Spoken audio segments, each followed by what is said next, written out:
आज आपण ठरल्याप्रमाणे आत्मविद्येवरच्या या अभ्यास वर्गाला सुरुवात करणार आहोत. तत्पूर्वी आपल्या नेहमीच्या पद्धतीप्रमाणे ओंकाराने आपण सुरुवात करूया. Recite Omkar together.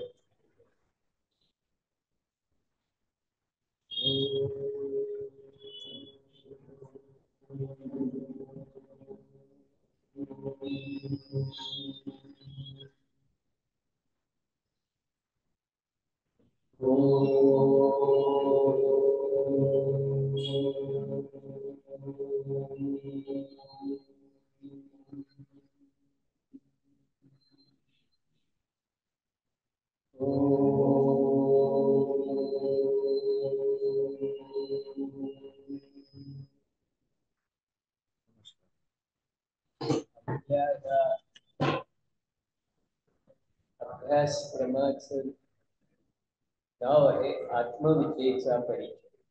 साधारणपणे 20 व्याख्यानांचा अभ्यासक्रम आहे आणि तो 10 आठवडे चालेल.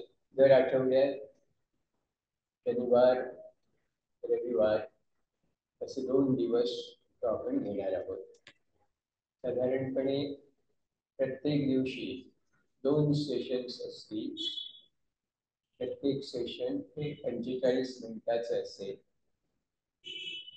आणि 2 सेशन्सच्या मध्ये मध्यंतर राहील, त्यावेळी एक रेस्ट और जस्ट रिलॅक्स. कदाचित तुम्ही ऑलरेडी या कोर्सचं पुस्तक घेतलेलं असेल तर ही पुस्तकं आपल्याकडे आहेत, म्हणजे तुम्हाला घरी याचा अभ्यास करता येईल. अगोदर अभ्यास केला तर उत्तम, म्हणजे त्या दृष्टीने तुम्हाला विषय समजायला सोपा जाईल आणि तुम्ही ऍक्टिव्हली पार्टिसिपेट करू शकाल. अर्थात ज्यांना हे शक्य होईल त्यांनी अगोदर अभ्यास करून यावा. इतरांनी व्याख्यानानंतर तो अभ्यास करणे मात्र जरूर आहे. नाहीतर केवळ तुमच्याकडे त्याचं रेकॉर्ड असणे हे आवश्यक आहे. त्यामुळे तुम्ही अभ्यास करून त्याच्यावर नोट्स ह्या वह्यामध्ये तुमच्या स्वतःच्या काढा, म्हणजे व्याख्यानाच्या वेळी नोट्स घ्या, पण त्यापेक्षाही तुम्ही अभ्यास केल्यानंतर नोट्स काढलात तर ते जास्त तुमच्या सिस्टमॅटिक राहतील, परिपूर्ण असतील.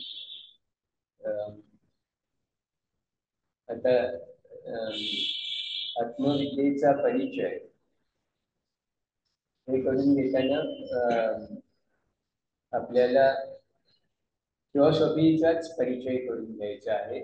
थिओसॉफी हा तुम्हाला माहिती आहे ग्रीक शब्द आहे आणि थिओस म्हणजे गॉड, सोफिया म्हणजे विस्डम, म्हणजे देवाविषयीचं ज्ञान, दैविक ज्ञान म्हणा किंवा डिव्हाइन नॉलेज आपण त्याला म्हणतो.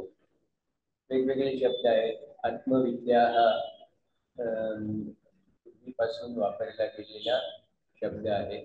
आत्मज्ञान असेही म्हणता येईल. नो दाय सेल्फ या याने आध्यात्मिक याच्यामध्ये हा शब्द जास्त परिचित आहे. कारण आपल्याला स्वतःची ओळख बरेचदा पटलेली नसते, या अर्थाने की आपण आपलं व्यक्तिमत्व म्हणजेच आपण हा भाग आत्मज्ञानाच्या स्वरूपात आपल्याला परिचित असतो. परंतु ज्यावेळी आपण पूर्वापार जे काही या बाबतीत ज्ञान आहे, ज्याला आपण सनातन विद्या म्हणतो किंवा एन्शंट विस्डम म्हणतो किंवा एजलेस विस्डम म्हणतो, वेगवेगळ्या नावाने जे ओळखले जातं असं हे ज्ञान आहे. ते केवळ पुरातन आहे असं नाही, तर ते सुरुवातीपासूनच आहे, म्हणजे मानव जातीच्या आरंभापासूनच आहे ते. आणि त्यामुळे बरेचदा डिव्हाइन विस्डम म्हणण्याचं कारण त्याचा सोर्स हा डिव्हाइन आहे. बरेचदा आपण ज्याला मराठीमध्ये अपौरुषेय ज्ञान असंही म्हणतो, तसं ते आहे. ऋषीमुनींना प्रेरणेने जे ज्ञान झालं ते म्हणा, किंवा पृथ्वीवरच्या मानवजातीला हे ज्ञान ज्यांच्याकडून मिळालं, तो जो त्याचा उगम आहे तो परग्रहावरच्या विकसित अशा पूर्ण पुरुषांच्याकडून मिळालेलं हे ज्ञान आहे. त्या दृष्टीनेही त्याचं वेगळेपण आहे आणि ते समजून घ्यायचा ह्या अभ्यास वर्गाच्या माध्यमातून आपण प्रयत्न करणार आहोत. तर या बाबतीत याचा आरंभ करण्यापूर्वी तुम्ही काही विशिष्ट अपेक्षा मनात धरून ह्या वर्गामध्ये आला असाल तर तुमच्या अपेक्षा तुम्ही बोलून दाखवायला हरकत नाही, म्हणजे त्यांची आपल्याला ह्या अभ्यासक्रमामध्ये कितपत सांगड घालता येईल या दृष्टीनेही विचार आपल्याला करता येईल. या अभ्यासक्रमामध्ये अनेक विषय तसे हाताळलेले आहेत. ब्रह्मविद्या या नावाने जरी हा कोर्स सुरू केलेला असला तरी जे वेगवेगळे विषय आहेत ते एकदा या ठिकाणी मी तुम्हाला वाचून दाखवतो, म्हणजे ह्या अभ्यासक्रमाचा एकंदर स्कोप किती आहे हे तुमच्या लक्षात येईल. पहिला विषय आहे तो आत्मविद्या आणि थिओसॉफिकल सोसायटी असा आहे. तर थिओसॉफिकल सोसायटीच्या वतीने आपण हा अभ्यासक्रम सुरू करतोय आणि थिओसॉफिकल सोसायटीचं हे एक प्रमुख उद्दिष्ट आहे की थिओसॉफीचा जनमानसामध्ये प्रचार करणं, प्रसार करणं. ही विद्या बरेचदा गूढ विद्या म्हणूनही ओळखली गेलेली आहे आणि त्यामुळे या विद्येचा प्रसार औपचारिकपणे जास्त झालेला नाही. बरीचशी ही विद्या गुरुशिष्य परंपरेतून गुरूंच्याकडून शिष्याला दिली जाते आणि त्यामुळे त्याचा प्रसार हा मर्यादित राहिलेला आहे. थिओसॉफिकल सोसायटीच्या स्थापनेनंतर याचं स्वरूप हे जास्त व्यापक झालं आणि जे जे कोणी हे जाणून घ्यायला उत्सुक असतील त्यांना गुरुचा शोध घेत बसणं हे शक्य होईलच असं नाही, योग्य गुरु तुम्हाला सापडेल असं नाही. त्या दृष्टीने अधिकृत स्वरूपाचं ज्ञान किंवा माहिती ही जे कोणी ते जाणून घ्यायला उत्सुक असतील त्यांच्यापर्यंत पोहोचवणं या उद्देशाने ही थिओसॉफिकल सोसायटी सुरू झाली. विशेषतः पाश्चिमात्य जगाला ह्या ज्ञानाचा परिचय करून देणं हा त्यातला प्राधान्याने उद्देश त्यावेळी होता. कारण त्यावेळच्या पाश्चिमात्य समाजाला जी काही माहिती या बाबतीत होती ती बरीचशी अर्धवट स्वरूपाची होती. संस्कृत ग्रंथांचं भाषांतर वगैरे करून त्यांना जेवढं काही समजून घेता आलं तेवढं समजून घ्यायचा प्रयत्न त्यांनी केला आणि ती गूढ विद्या असल्यामुळे आपल्याला सिक्रेट्स कशी काही त्याच्यातून प्राप्त होतील वगैरे ह्याही उत्सुकतेने तो अभ्यास झाला. पण त्याला अधिकृत असं स्वरूप थिओसॉफिकल सोसायटीने दिलं आणि ते अधिकृत म्हणण्याचं कारण असं आहे की ह्या ज्ञानाचा जो उगम आहे तो जे ह्या क्षेत्रामध्ये दीर्घकाळ वावरलेले आहेत आणि त्यांना केवळ पांडित्य किंवा अभ्यास करून ह्या गोष्टी इतरांना सांगायच्या एवढा मर्यादित उद्देश नाही आहे, तर हे जे काही ज्ञान आहे किंवा ही जी विद्या आहे ती गूढविद्या प्रत्यक्ष जगून त्याचा अनुभव घेऊन पडताळा घेऊन खात्री करून नंतर ते लोकांना सांगायचं हा त्याच्या मागचा दृष्टिकोन किंवा भूमिका होती. त्यामुळे त्या दृष्टीने हे अधिकृत आहे, म्हणजे हे केवळ पांडित्य नाही तर हे प्रत्यक्ष जे जगता येईल आणि ज्याबद्दलची खात्री करून घेता येईल असं ज्ञान आहे. म्हणून त्याला लिव्हिंग विस्डम असंही म्हटलं जातं की जे प्रत्यक्ष तुम्ही आचरण करून आपल्याला त्याबाबत त्याचा प्रत्यय येतो का.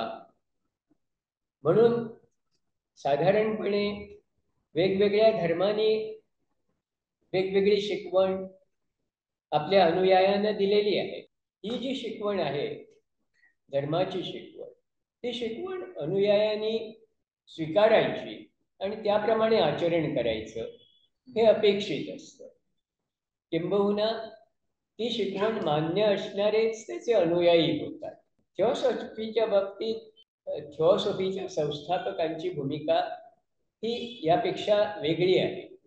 इथं तुम्हाला जी काही माहिती दिली जाते ती तुम्ही स्वतः पारखून घ्यावी आणि तुम्हाला ती पटली तर स्वीकारावी. म्हणजे तुम्ही त्याचे ब्लाइंड फॉलोअर्स व्हावं ही अपेक्षा नाही. त्यामुळे ज्याला विचार स्वातंत्र्य आपण म्हणतो ते ह्याच्या मुळामध्ये आहे. म्हणजे प्रत्येकाने स्वतंत्रपणे विचार करावा आणि त्याच्या तर्कबुद्धीला पटेल त्याप्रमाणे त्याचा स्वीकार करावा. त्या दृष्टीने धर्मांची शिकवण आणि थिओसॉफी याच्यामध्ये हा मूलभूत फरक आहे असं म्हणता येईल. म्हणजे प्रत्येकाचा विचार हा त्या बाबतीत वेगळा असू शकेल. कोणाला कुठल्या गोष्टी पटतील किंवा पटणार नाहीत हे त्या त्या व्यक्तीवर अवलंबून राहील. म्हणजे थिओसॉफीची शिकवण सगळ्यांना सारखीच असेल, परंतु घेणाऱ्याने त्यातलं काय घ्यावं हे स्वातंत्र्य त्याला आहे.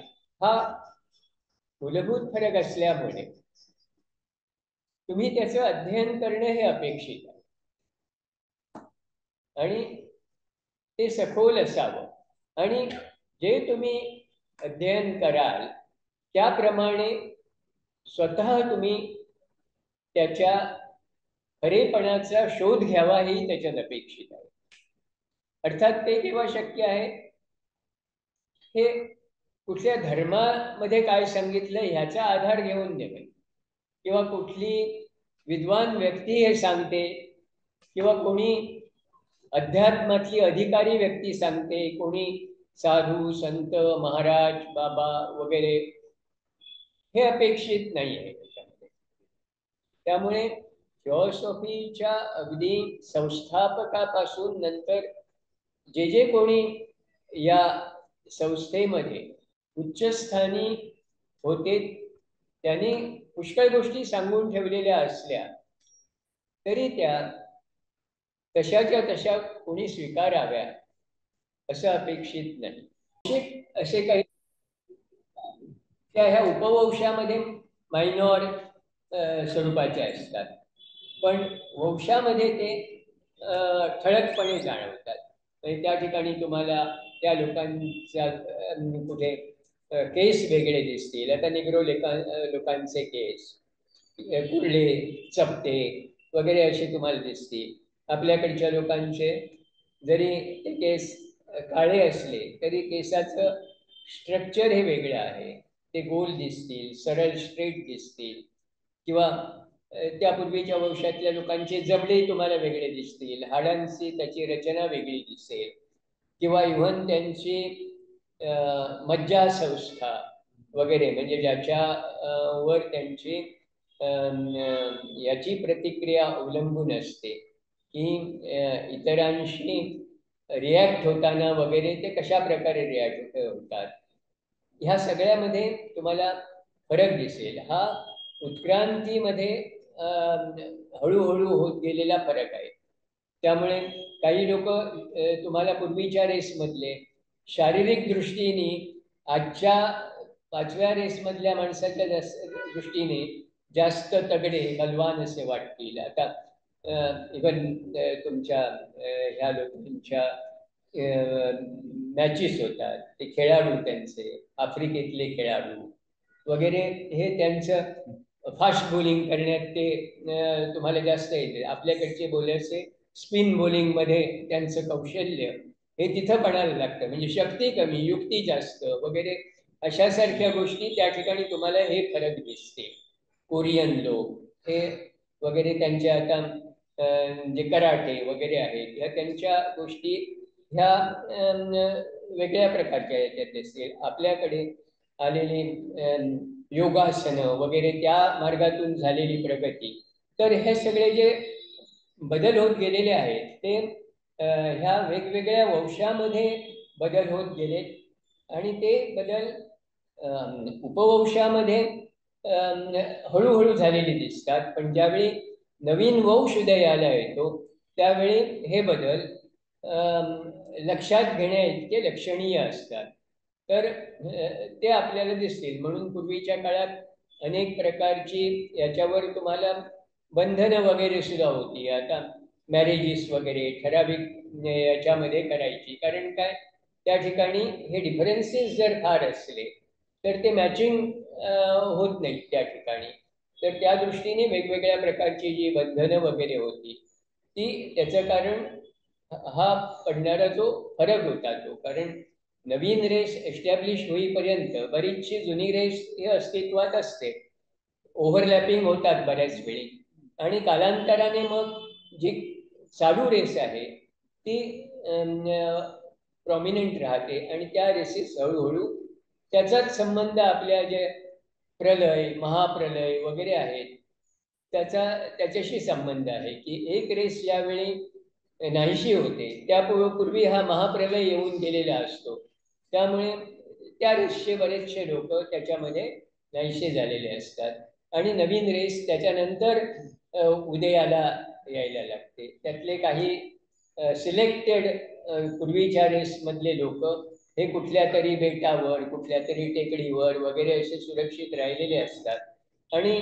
त्यांच्या माध्यमातून नवीन रेस उदयाला येते. मनू वगैरे यांचं कार्य त्या स्वरूपाचं आहे. या मानवी वंशाचा हा जो विकास होत आहे, मग तो विकास शारीरिक असेल किंवा भावनिक असेल किंवा मानसिक असेल, तर त्याच्या मागे ह्या मनूच्या प्रेरणा असतात. म्हणून प्रत्येक वंशाचा मनू हा सुद्धा वेगळा असतो. आपल्या सध्याच्या वंशाचा मनू हा वैवस्वत मनू म्हणून ओळखला जातो. तर प्रत्येक वंशाला वेगळा मनू आहे, आणि तो मनू हा त्या त्या वंशाचं एक प्रकारचं व्यवस्थापन म्हणा आणि विकास म्हणा याचा तो इन्चार्ज असतो, असं म्हटलं तरी चालेल. प्रतिनिधित्व म्हणतात. हा, प्रतिनिधीच नाही तर तो त्याचा ओरिजिनेटर असतो. म्हणजे नंतरचे जे टाईप्स निर्माण होतात त्याचा तो एक प्रकारचा आर्केटाईप असल्यासारखा असतो. म्हणजे जसं आपण आयडियल फॉर्म बनवायचा, आणि मग त्या फॉर्म प्रमाणे जसं आपण मोल्ड बनवतो आणि त्या मोल्ड प्रमाणे मग कास्टिंग्स तयार होतात, तसं तो एक आदर्श किंवा आयडियल असा मोल्ड असतो. अँड नंतरचे जे सबसिक्वेंट हे होतात जनरेशन्स, त्याप्रमाणे विकसित होत जातात. म्हणजे ती आयडिया देण्याचं काम हे डिव्हाइन ओरिजिनचं असतं, आणि नंतर ती स्प्रेड होते सगळ्यामध्ये. तर म्हणून प्रत्येक वंशामध्ये जो फरक असतो तो त्या वंशाच्या मनू च्या प्रेरणेनुसार तो अस्तित्वात आलेला असतो. तसंच ज्ञान जे आहे त्या ज्ञानाचा सुद्धा जसा ह्याचा मनु हा अधिकारी आहे तसा ज्ञान किंवा वेगवेगळे धर्म जे उदयाला येतात तर त्याचाही एक असा हे असतो, प्रमुख असतो. म्हणजे जसे आपल्या दीज आर व्हेरियस डिपार्टमेंट्स आणि हे त्याचे डिपार्टमेंटल हेड्स असल्यासारखे असतात. आणि ह्या सगळ्याचा असा एक मुख्य हा सुद्धा त्या ठिकाणी असतो.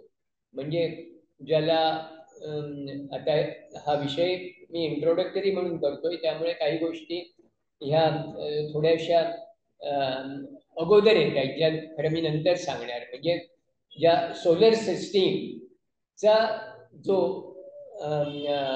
मुख्य अधिपती आहे असे ज्याला म्हणता येईल ते त्याला सोलर लोगास म्हणतात. म्हणजे आपल्याकडे त्याला सवितृदेव वगैरे ह्या नावाने ओळखलं जातं. सवितृ म्हणजे हे सूर्याचंच एक नाव आहे. तर सूर्य हा सूर्यमालिकेचा प्रमुख आहे. पण सूर्य म्हणजे आपल्याला जो दिसतो तो सूर्य एवढ्यापुरता तो मर्यादित नाही. तो जो आपल्याला दिसतो तो फिजिकल सन. पण फिजिकल सनच्या बरोबर इतर सूक्ष्म स्वरूपात असलेली आवरणं असतात. म्हणजे आपल्याकडे त्याला लोक म्हटले जातात, सप्तलोक, सप्तपाताळ वगैरे हे शब्द त्यामुळे आलेले आहेत की वेगवेगळ्या स्वरूपामध्ये त्यांची ही सूक्ष्म शरीर मुख्य शरीराबरोबरच अस्तित्वात असतात आणि ती कुठे वेगळी नसतात. ती एकाच ठिकाणी असतात, फक्त त्यांचा विस्तार कमी अधिक असतो. म्हणजे साधारणपणे फिजिकल जे असतं तो लिमिटेड असतो आणि जे त्यापेक्षा सूक्ष्म असतात ते त्या फिजिकलमध्ये असतातच, पण फिजिकलच्या बाहेर त्याचा विस्तार झालेला असतो. म्हणजे पृथ्वीच्या सभोवती आपण जसं म्हणतो भूलोक, भुवरलोक, स्वरलोक हे वेगवेगळे लोक आहेत. तर हे लोक म्हणजे यांचा विस्तार हा ह्या पार्थिव जगाच्या पलीकडे झालेला असतो. त्यामुळे पृथ्वीचे जे हे सूक्ष्म हे आहे ग्रह आहे ते पृथ्वीच्या पलीकडे सुद्धा विस्तारलेले असतात.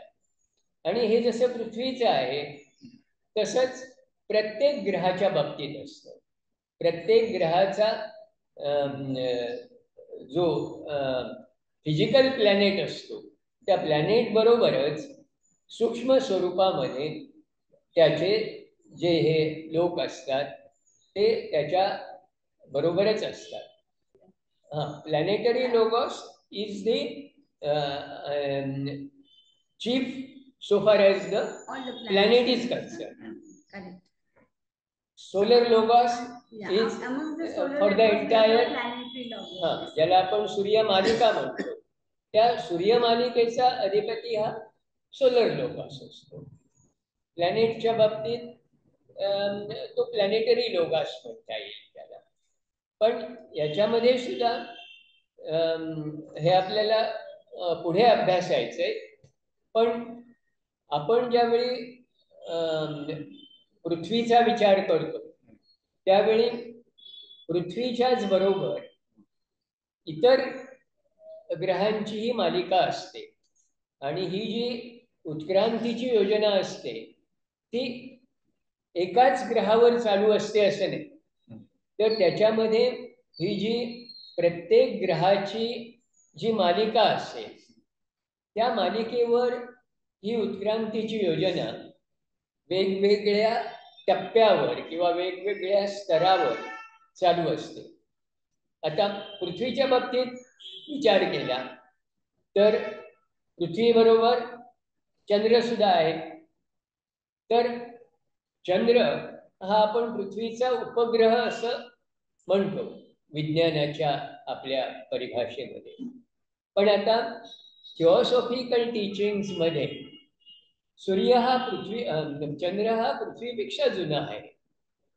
आणि हे आता अलीकडच्या वैज्ञानिक संशोधनामध्ये सुद्धा ज्यावेळी चंद्रावरची सॅम्पल्स घेऊन आले आणि त्याचं सगळं विघटन करून पाहिलं, त्यावेळी त्याचं जे आयुर्मान आहे त्या सॅम्पल्सचं, ते पृथ्वी इतकंच किंवा पृथ्वीपेक्षाही जुनं असण्याचं हे सिद्ध झालेलं आहे. हे काय सांगतोय की ही उत्क्रांती ही दीर्घकाळ चालू असलेली प्रक्रिया आहे. आणि हा दीर्घकाळ म्हणजे काही हजारो वर्षांचा नाही, तर तो it continues over a period of millions of years. तर आता म्हणजे पृथ्वीचं आयुष्य म्हणा किंवा सूर्यमालिकेचं आयुष्य म्हणा, ही सगळी ती बिलियन्स ऑफ इयर्समध्ये सांगावी लागतात, इतके ते जुने आहे. आणि हे वंश वगैरे जे अस्तित्वात आले हे त्यानंतर पुष्कळ कालानंतर आले. त्याची आयुष्य आपण सांगतो ते मिलियन्स ऑफ इयर्समध्ये सांगतो. म्हणजे बिलियन मिलियन हे तुम्हाला माहिती असेल. 1000 मिलियन म्हणजे 1 बिलियन, 1000 बिलियन म्हणजे 1 ट्रिलियन. त्या दृष्टीने तुम्हाला कल्पना येईल की हे किती दीर्घकाळ चाललेली ही प्रक्रिया आहे.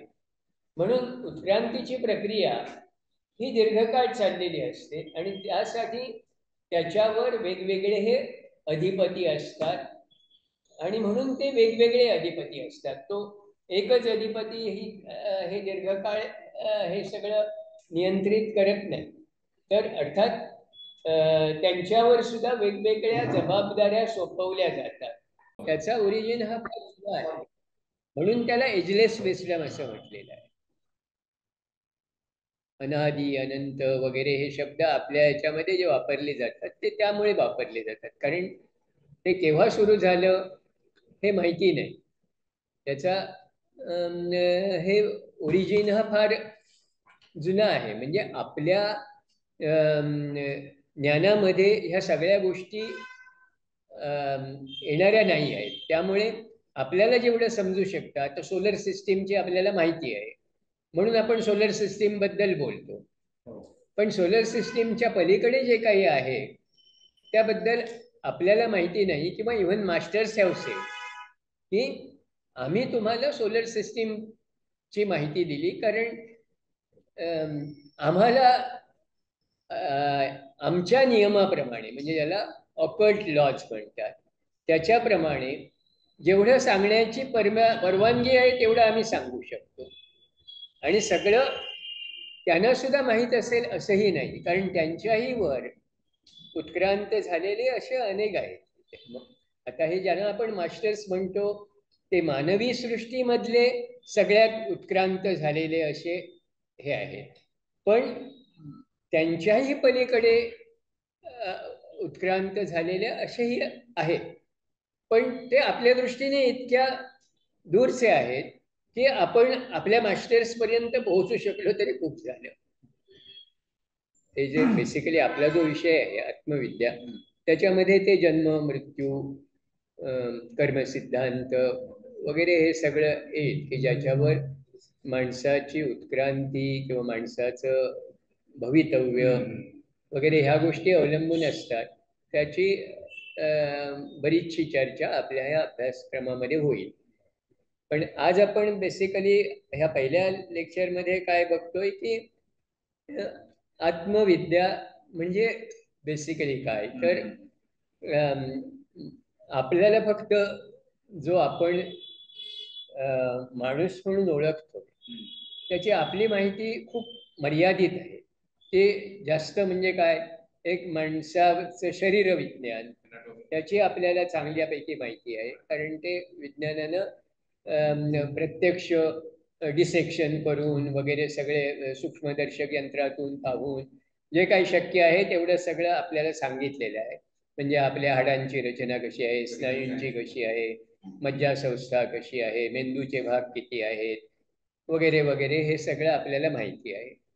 पण this is about a physical man. त्याच्या पलीकडे शरीर विज्ञान काही बोलत नाही. त्याच्या पलीकडे थोडंसं आपलं मानसशास्त्र म्हणा, ते आपल्याला मनोविज्ञान ज्याला आपण म्हणतो, मानसिक स्वरूपाचे व्यवहार म्हणतो, त्याबद्दलची माहिती त्याच्यातून येते. परंतु ती सुद्धा खूपच प्राथमिक स्वरूपाची किंवा त्रोटक अशी आहे.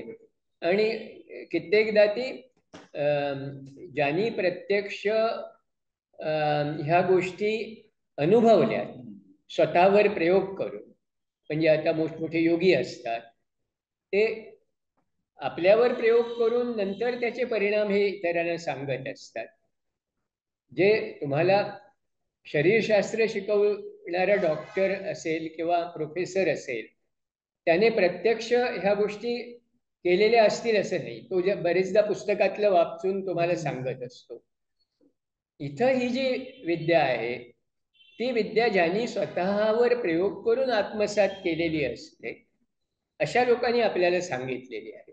आता योगशास्त्र समजा पतंजलीचं आहे, तर योगशास्त्रात जे काही सांगितलेलं आहे ते ज्यांनी प्रत्यक्ष स्वतःवर ते प्रयोग केले आणि त्यांना जे अनुभव आले ते अनुभव त्याच्यामध्ये सांगितलेले आहेत.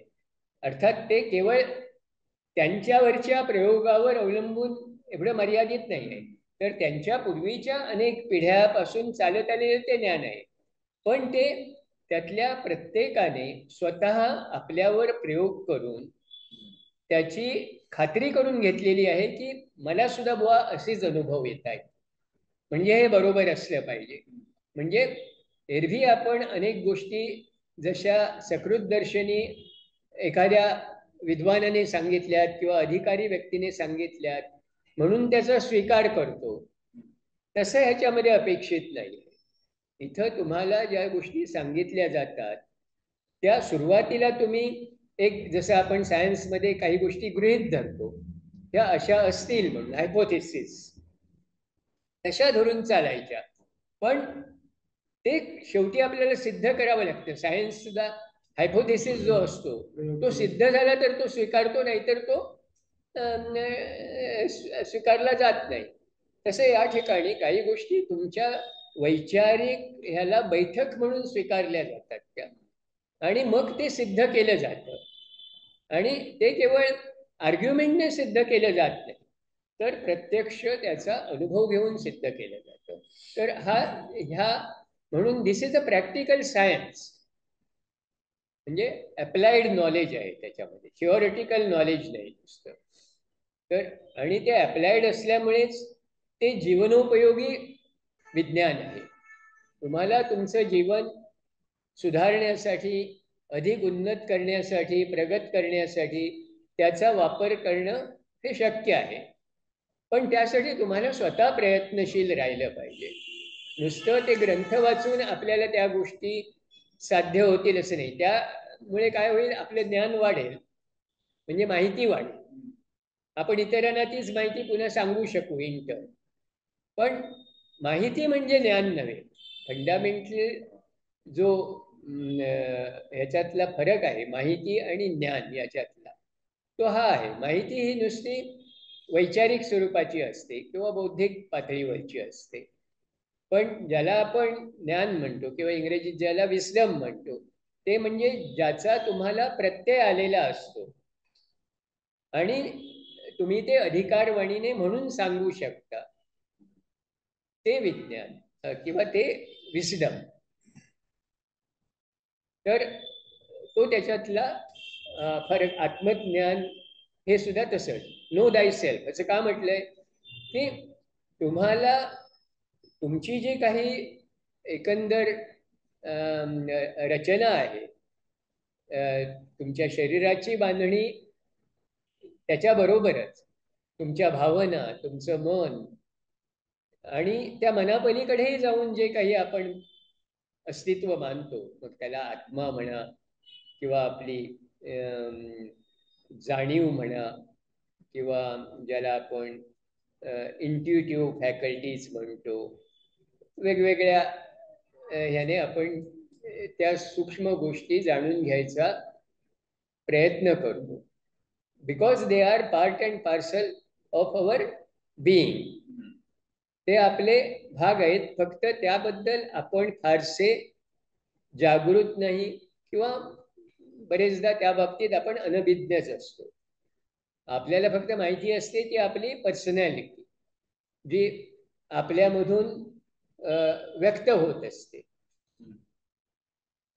एकतर आपलं शारीरिक व्यक्तिमत्व आणि त्याच्याबरोबर आपल्या वासना, भावना, आपली मत, विचार याच्याद्वारे व्यक्त होतं ते आपलं व्यक्तिमत्व. त्याला सर्वसाधारणपणे ज्याला आपण पर्सनॅलिटी म्हणतो ते. पण थिओसॉफीमध्ये दुसरी एक टर्म आहे ती म्हणजे individuality, which is personality in reality असं म्हणता येईल.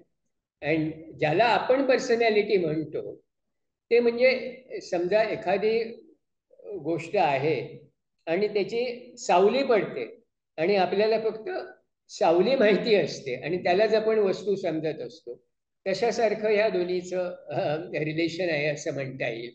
म्हणजे प्रत्यक्ष वस्तुस्थितीचं ज्ञान असण्याऐवजी त्याचा फक्त जो काय आकार आहे, बाह्य अपिअरन्स आहे, त्यावरून त्याची पारख करायची. ती पारख ही बरेचदा अर्धवट असते किंवा चुकीची असते. तर म्हणून individuality is your real being असं म्हणता येईल. आणि ही इंडिव्हिज्युअलिटी ही तुमची continues after death, while personality is destroyed after death असं म्हणता येईल.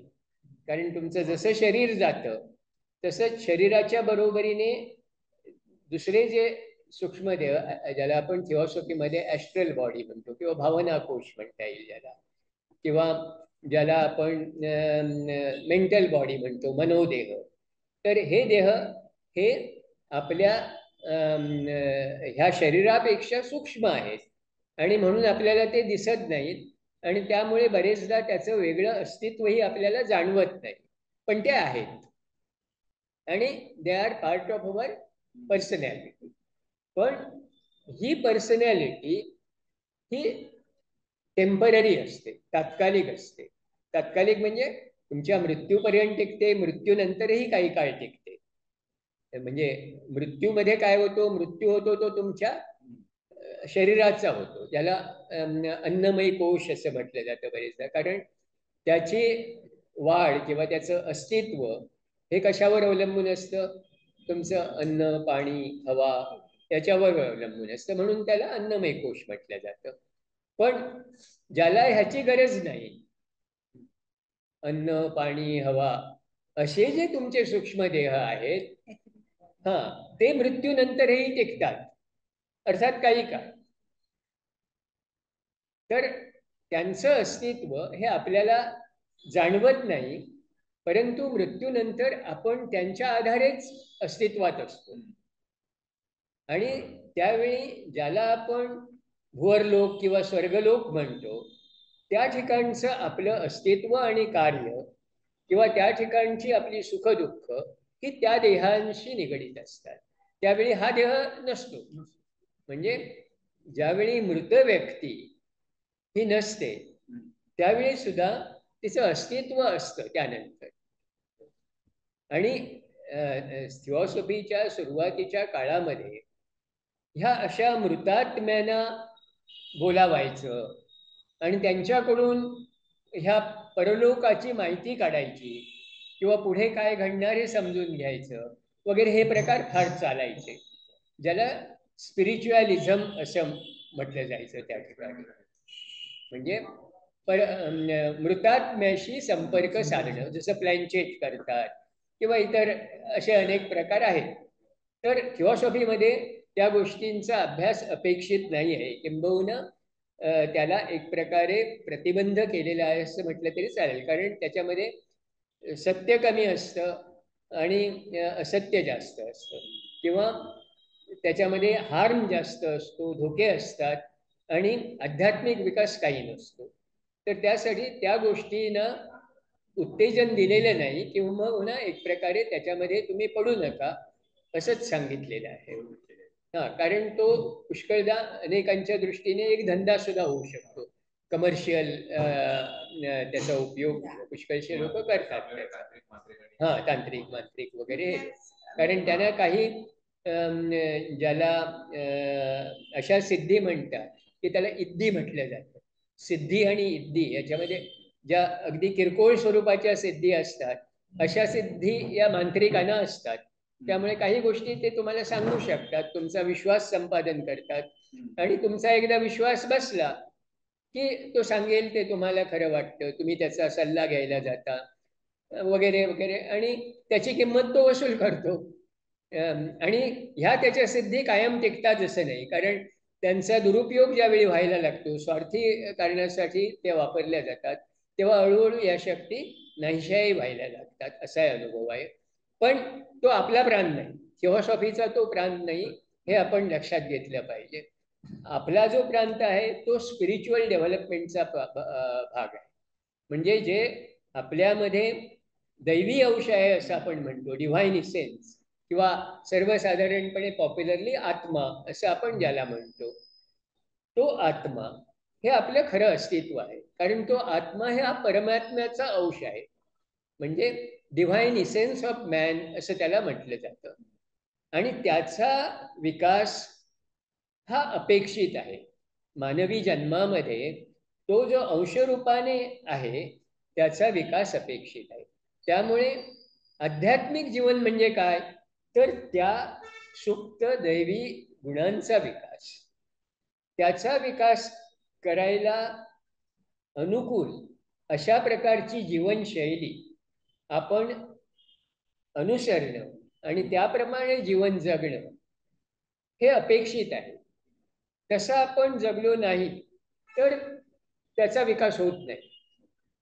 त्यामुळे ते सुप्त स्वरूपात तसंच राहतं आणि आपण वरची जी आवरणं आहेत, म्हणजे हे देह आहेत, त्यांच्या विकासालाच आत्मविकास समजतो पुष्कळदा. म्हणजे पुष्कळ बुवा एखाद्याची स्मरणशक्ती अफाट आहे तर आपण म्हणतो काय अचाट स्मरणशक्ती आहे, इतक्या गोष्टी तो लक्षात ठेवू शकतो वगैरे. पण स्मरणशक्ती अचाट असणं ही काही स्पिरिच्युअल क्वालिटी नव्हे. किंवा कित्येकांना काही पुढच्या गोष्टी अगोदर दिसू शकतात वगैरे, ज्याला एक्स्ट्रा सेन्सरी परसेप्शन असं ESP या नावाने ओळखले जातं. म्हणजे तुमची जी ज्ञानेंद्रिय आहेत त्या ज्ञानेंद्रियानं तुम्हाला जे काही समजून घेता येणं शक्य आहे ज्ञानेंद्रियांनी, त्या पलीकडच्या गोष्टी काही लोकांना समजतात, जाणवतात. म्हणजे त्यांचा तो विकास एक काही गोष्टी अनुवंशिक ह्याने आलेल्या असतील, किंवा काही अपघाताने आलेल्या असतील, किंवा काही लोक त्याच्यासाठी चुकीच्या गोष्टी वापरून ड्रग्ज वगैरे घेऊन आणि आपली मज्जासंस्था त्यामुळे प्रभावित करून काही गोष्टी जाणून घेण्याचा प्रयत्न करतात. तर अशा विकृत मार्गानेही ह्या काही सिद्धी प्राप्त करून घेणं शक्य असतं. आता पूर्वीचे आदी मानव वगैरे होते, त्यांना समजायचं की आता वादळ होणार आहे किंवा आता काहीतरी भूकंप होणार आहे, हे त्यांना जाणवायचं. अशा गोष्टी प्राण्यांना सुद्धा कित्येक ठिकाणी असतात ह्या गोष्टी अवघड. याचं एक कारण असं असतं की जिथे बौद्धिक विकास झालेला नसतो तिथं ह्या नॅचरल इन्स्टिंक्ट्स या प्रभावी असतात आणि त्या नॅचरल इन्स्टिंक्ट्समुळे तुम्हाला काही गोष्टींचं ज्ञान व्हायला लागतं. पण ज्यावेळी तुमची इंटेलेक्ट ही डेव्हलप व्हायला लागते त्यावेळी ह्या गोष्टी सबसाईड व्हायला लागतात आणि मग तुम्हाला या मार्गाने समजणाऱ्या गोष्टी हळूहळू कमी होतात. म्हणजे एक प्रकारे you become insensitive to those things and you depend more on your intellect.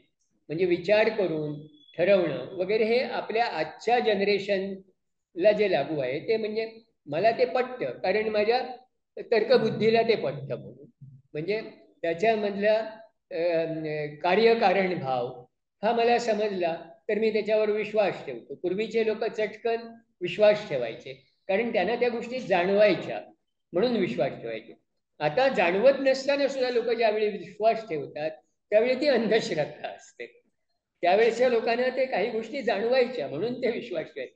आता आपल्याला अनुभव आला म्हणून विश्वास ठेवणं ही श्रद्धा झाली. पण अनुभव नसतानाही तो अमका सांगतोय ना किंवा अमक्या ग्रंथात असं लिहून दिलंय ना म्हणून विश्वास ठेवायचा हा अंधविश्वास आहे. तर श्रद्धा आणि तो अंधविश्वास याच्यामधला हा फरक हा थिओसॉफीच्या अभ्यासाने आपल्याला अधिक स्पष्टपणे जाणवायला लागतो. म्हणजे आपण जास्त याच्यावर आपल्या तर्कबुद्धीवर सुद्धा विसंबायला लागतो. पण केवळ तर्कबुद्धीवर विसंबून राहणं ही प्रवृत्ती त्या तर्कबुद्धीच्या पलीकडे असलेली जी दूरदृष्टी असते किंवा ज्याला आपण इंट्युशन म्हणतो. इंट्युशन हा शब्द सुद्धा ट्युशन आणि इंट्युशन हे जर समजून घेतलात तर तुमच्या लक्षात येईल. ट्युशन हे दुसरा आपल्याला शिकवतो आणि इंट्युशन हे आपल्याला आतून आपल्याला जाणवते ती इंट्युशन. तर ही इंट्युशन डेव्हलप जर केवळ तुम्ही तर्कबुद्धीवर विसंबून राहिलात तर ती होत नाही. पण तर्कबुद्धीचा पूर्णपणे विकास झाल्याशिवाय ही इंट्युटिव्ह हे सुद्धा जागृत सहसा होत नाही. त्यामुळे थिओसॉफिस्टला त्याचा अभ्यास हा रेग्युलर करणं आणि डीप स्टडी आणि त्या स्टडीवर चिंतन मनन हे करणं हे त्या दृष्टीने उपयुक्त आहे. कारण त्यामुळे त्याच्या मेंटल फॅकल्टीज डेव्हलप होतात. आणि मनाचे दोन भाग असतात. फिलॉसॉफीमध्ये हे सगळं सांगितलेलं आहे. ते ह्या आत्मविद्येच्या ह्याच्यात येतच सगळं की मनाचे दोन भाग असतात, कॉन्क्रीट माइंड आणि ॲब्स्ट्रॅक्ट माइंड. तर आपल्या सध्याच्या लेवलला हे कॉन्क्रीट माइंड जे आहे ते बरेचसं विकसित झालेलं आहे.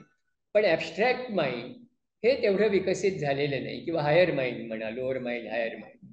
हां, ते ॲब्स्ट्रॅक्ट माइंड ज्या प्रमाणात विकसित होत जातं त्या प्रमाणात तुमच्या ह्या इंट्युटिव्ह फॅकल्टीज सुद्धा हळूहळू जागृत व्हायला लागतात. म्हणजे एखाद्या गोष्टीचं केवळ अपिअरन्स किंवा रूप, आकार, रंग याच्यावरून ती ओळखता येणं हे मर्यादित स्वरूपाचं आहे. म्हणजे that is only superficial knowledge, वरवरचं नॉलेज. त्याच्या अंतरंगात जाऊन त्याचा जो रिअल नेचर आहे, एसेन्शियल नेचर आहे, तो समजणं ही दिव्य दृष्टी आहे किंवा अंतर्दृष्टी आहे, दूरदृष्टी आहे. म्हणजे these are faculties belonging not to these eyes, physical eyes. हां हां, म्हणजे पूर्वी जसं त्याचा तिसरा डोळा उघडला वगैरे असं म्हणायचे, तो तिसरा डोळा म्हणजे ती फॅकल्टी आहे की जे तुम्हाला ह्या डोळ्यांनी दिसत नाही ते तुम्हाला जाणवतं. किंवा काही गोष्टी, काही व्यक्ती ह्या ह्या विचार करण्याच्या शक्तीवर फारशा अवलंबून नसतात. कारण त्यांचा तो ह्या लोअर माइंडच्या पलीकडे विकास झालेला असतो. आता कृष्णमूर्ती म्हणायचे, I don't think, I only see. See म्हणजे काय, त्यांच्या त्या दृष्टीला ते दिसायचं विचार न करता सुद्धा. आणि त्यामुळे आपण विचार करतो त्यावेळी बरेचदा आपली परिस्थिती ही द्विधा असते. हे खरं का खोटं, हे योग्य का अयोग्य, करू का करू नको, ही जी आपली द्विधा मनस्थिती असते ना ती त्या लोअर माइंडची अवस्था आहे. त्याच्यावर ज्यावेळी तुम्ही जाता त्यावेळी तुम्ही जास्त त्या गोंधळाच्या याच्यातून पलीकडे गेलेले असतात आणि तुम्हाला सगळ्या गोष्टी सुस्पष्ट आहेत तशा दिसायला लागतात. जसं हे जे सेल्फ नॉलेज आहे ते सेल्फ नॉलेज हे ते नॉलेज आहे की ह्या पर्सनॅलिटीच्या पलीकडे ज्यावेळी तुम्ही जायला लागता त्यावेळी दॅट इंडिव्हिज्युअलिटी, ही इंडिव्हिज्युअलिटी हे तुमचं स्वतंत्र असं वैशिष्ट्यपूर्ण व्यक्तिमत्व म्हणता येईल. जसं आपण आपल्या याच्यामध्ये स्वधर्म म्हणतो. हा स्वधर्म म्हणजे काय, तर प्रत्येक व्यक्तीला तिचं एक वैशिष्ट्य असतं आणि हे वैशिष्ट्य आपण जपायचं असतं. म्हणजे नॉट फिलिंग ऑफ सेपरेशन, मी इतरापासून वेगळा आहे ही भावना त्याच्यातून वाढता कामा नये. ती स्पिरिच्युअलिटीच्या डेव्हलपमेंटला मारक आहे, तारक नाही. पण आपल्याला जर काही असं वैशिष्ट्य ज्याला आपण म्हणतो आपल्या डिव्हाइन इसेन्सचं ते वैशिष्ट्य असतं. जसं थिओसॉफीमध्ये 7 रेज म्हटलेले आहे. 7 रेज म्हणजे काय, different people are born on different rays आणि प्रत्येक रेचं एक वैशिष्ट्य असतं. ते वैशिष्ट्य घेऊन ती व्यक्ती जन्माला आलेली असते आणि त्याच्यामध्ये त्याला विकास करणं हे जास्त स्वाभाविक असतं, त्याच्या स्वधर्माला धरून असतं. म्हणून त्याचा तो एक स्वाभाविक कल असतो की एखाद्याची बुवा ॲप्टिट्यूड काय आहे वगैरे आपण म्हणतो, ती त्या ह्याच्यावर अवलंबून असते. करिअर निवडताना पुष्कळदा सायकॉलॉजीमध्ये वगैरे बघतात की ह्याला काय जमेल बुवा, किंवा कशात ह्याला रस आहे, किंवा कशात ह्याला नैपुण्य साध्य करता येईल. ॲप्टिट्यूड टेस्ट वगैरे असतात. तर those are the special characteristics of that person. मग त्याच्यामध्ये पुन्हा ह्या 7ची वेगवेगळी कॉम्बिनेशन्स असतात आणि त्यामुळे variety of personalities you can see, variety of temperaments you will see. आणि त्यामुळे अध्यात्मामध्ये सुद्धा काही लोकांचा भक्ती योगाकडे कल असतो, काहींचा कर्मयोगाकडे असतो, काहींचा ज्ञानयोगाकडे असतो. हे वेगवेगळे कल हे काय दाखवतात, तेच दाखवतात की you have got that distinctive characteristic because of which you turn to a particular way. पण शेवटी ते म्हटलंय जसं श्रीकृष्णाने भगवद्गीतेत, तुम्ही कुठल्याही मार्गाने जा, शेवटी तुम्ही मला येऊन देता. तसं तुम्ही जसा जसा तुमचा विकास होत जातो तसं तसं हे यातले भेद कमी होत जातात. म्हणजे एखादा माणूस भक्त असेल तर त्या भक्ताला सेवा करण्याची इच्छा निर्माण होते, सर्व्हिस. म्हणजे तो कर्मयोगी बनतो किंवा तो ज्ञानयोगी बनतो. म्हणजे ही त्याची पुढची डेव्हलपमेंट ही प्रत्येकाच्या बाबतीत होत असते. म्हणजे आज ह्या जन्मात एखादा भक्त असेल, पुढच्या जन्मात तो कदाचित ज्ञानी होईल किंवा कर्मयोगी होईल. आणि ह्या तिन्हीचं कॉम्बिनेशन ज्यावेळी होईल त्यावेळी तो राजयोगी बनेल. तर अशी ही प्रगती चालू असते. म्हणजे व्हाय देअर आर सो मेनी इन्कार्नेशन्स, इतके जन्म का घ्यावे लागतात? कारण ह्या अनेक जन्मामध्ये त्याला हे एखाद्या हिऱ्याला जसे जितके पाडाल तेवढे पैलू त्याचं सौंदर्य आणि तेज वाढवत जातात.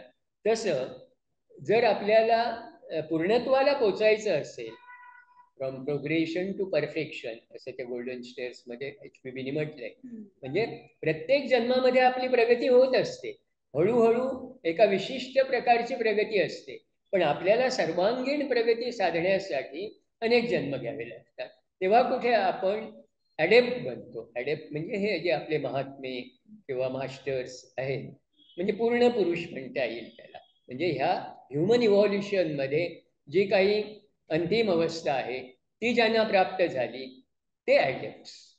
त्याच्या पुढची इव्हॉल्युशन ही चालू राहते, सुपर ह्युमन इव्हॉल्युशन म्हणता येईल त्याला. पण सध्याच्या ह्युमॅनिटीला जे अपेक्षित आहे ते आहे की असे जीवनमुक्त पुरुष बनणं. जीवनमुक्त म्हणजे तरी काय, की जीवन मरणाच्या फेऱ्यातून जे मुक्त झाले ते, म्हणजे ज्यांना पुन्हा पुन्हा जन्म घेणं कंपल्सरी नाही. ते घेत नाही जन्म असं नाही, पण it is not compulsory as a result of law of कर्म. आपण जन्माला येतो ते कशामुळे येतो? आपल्या पूर्वकर्मामुळे जन्माला येत असतो. तर त्या पूर्वकर्मामध्ये जे काही फोर्सेस आपण जनरेट केलेले असतात ते फोर्सेस पुढच्या जन्मामध्ये ॲक्टिव्ह होऊन आपल्याला आपल्याकडून वेगवेगळ्या प्रकारचं कार्य करून घेत असतात. आणि ते कार्य आपण कशा प्रकारे करतो ह्याच्यावर पुन्हा नवीन कर्माची निर्मिती अवलंबून असते. त्यामुळे निष्काम कर्म आपण जे म्हणतो ते निष्काम कर्म ते की ज्याच्यातून नवीन कर्माची निर्मिती होणार नाही. कर्म तुम्ही कराल पण कर्म करूनही तर असं निष्काम कर्म जे करू शकतात ते अखेर जीवनमुक्त होऊ शकतात असं म्हणता येईल. कारण they have come out of that cycle of necessity of working out your own कर्म. म्हणजे आपणच आपलं भवितव्य घडवत असतो, दुसऱ्या कोणाचं कर्म आपल्या माथी बसलेलं नसतं. बरेचदा आपण ती एक समज बाळगतो की दुसऱ्याच्यामुळे आपलं असं होतंय, बरं वाईट काय, पण शेवटी आपणच आपलं बरं वाईट करत असतो.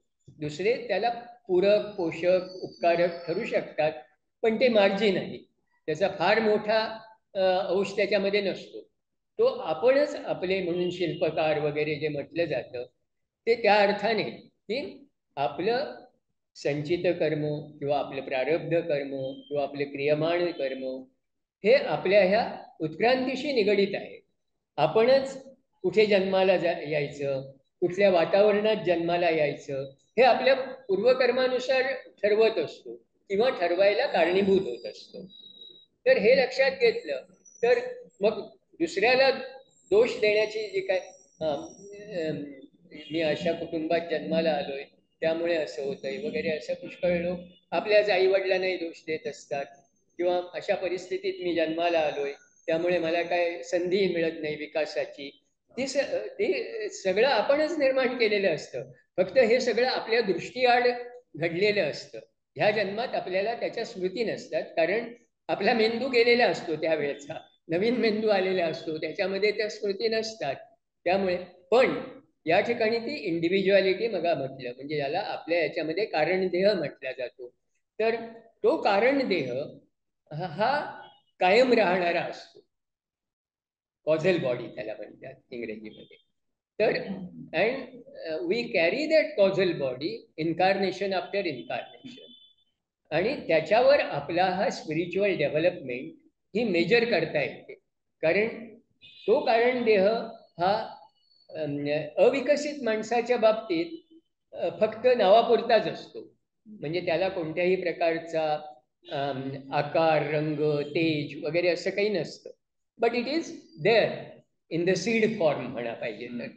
त्याचा खरा विकास ज्यावेळी माणूस आपली प्रगती आपल्या हातात घेतो आणि जाणीवपूर्वक आपली प्रगती करायला लागतो, त्यावेळी त्या कारण देहाची हळूहळू वाढ व्हायला लागते, त्याला तेज यायला लागतं आणि ते क्लेअरव्हॉइंट व्हिजनला दिसू शकतं, म्हणजे त्याची ग्रोथ वगैरे ही. म्हणून कित्येकदा आता एखादा माणूस, लहान मुलगा हा पुढे कोणीतरी मोठा होईल वगैरे त्याचं भाकीत ज्यांनाही क्लेअरव्हॉइंट व्हिजन असते ते करू शकतात. कृष्णमूर्ती एक असाच अड्यार नदीच्या काठावर फिरणारा अगदी ढ असा मुलगा होता. त्याच्या चेहऱ्यावर काही तेज नव्हतं, जीव सुद्धा अर्धवट असलेला असा एक पोरगा तिथे त्यांना दिसला. पण लिडबिटरनं जाणवलं की हे काहीतरी अलौकिक हे आहे म्हणून. हे का दिसलं? कारण त्यांना ती व्हिजन होती, क्लेअरव्हॉइंट व्हिजन. आणि ते शेवटी खरं ठरलं. त्यांना जे ज्या प्रकारच्या अपॉर्च्युनिटीज नंतर मिळाल्या, त्या अपॉर्च्युनिटीज त्यांच्या पूर्वजन्मानुसार त्यांना मिळाल्या. त्या मिळाल्या नसत्या तर ते झालं नसतं. तर आणि त्या अपॉर्च्युनिटीजचा उपयोग करून घेणारा पाहिजे पुन्हा. अनेकांना अपॉर्च्युनिटीज ह्या अपॉर्च्युनिटीज म्हणून ओळखता येत नाही. असं म्हटलंय की every event in your life is an opportunity. पण आपण त्याच्यामध्ये ती अपॉर्च्युनिटी पाहू शकतो का, हा प्रश्न असतो. बरेचदा काही गोष्टी आपल्याला प्रतिकूल वाटतात, आपण त्या टाळतो, त्याच्यापासून दूर राहतो. हे का होतं?